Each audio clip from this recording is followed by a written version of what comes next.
sell. Okay, Kim, driven to sell. Driven to sell, Kim. Thank you very much.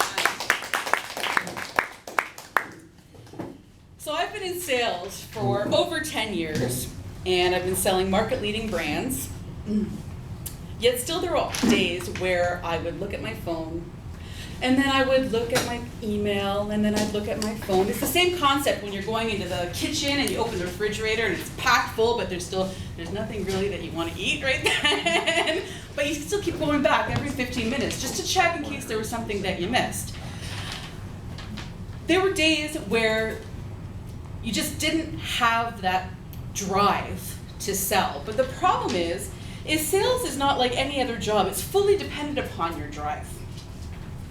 It's dependent upon your communication and your perseverance. Success in sales is fully dependent upon you. So there's 3 conflicts that you face in sales on a day-to-day basis that I'm going to address that affect your drive. The first one is firefighting.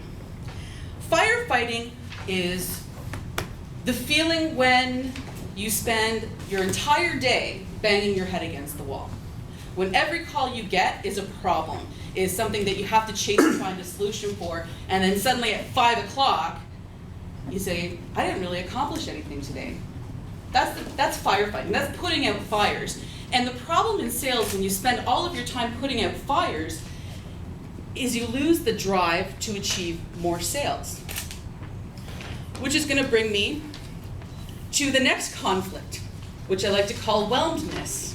This is when you're not really overwhelmed, but you're very well on your way to being overwhelmed.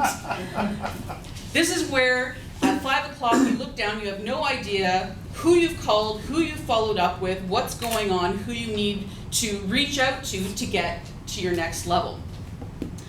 So I've got a couple tips and hints here for you. First is a call log. A call log is something that managers make entry-level salespeople do, and you almost feel like you're sitting in a corner with a dunce cap on your head, that you've done something wrong, and you feel like they're micromanaging every person that you call.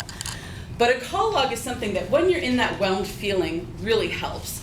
It's when you write down and you make sure that you have a certain number of people that you have called for sales that day to say, hey, I've got a promotion going on.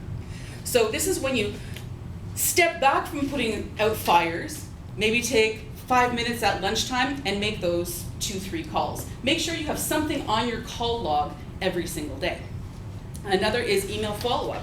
A lot of people will receive an email or send out an email and then it goes filed away and they forget all about it, and the next thing you know, a month later your manager goes, so did you make that call to Walmart about that stuff? And you kind of go, whoa. No, I didn't. It wasn't in my inbox. I didn't really do that.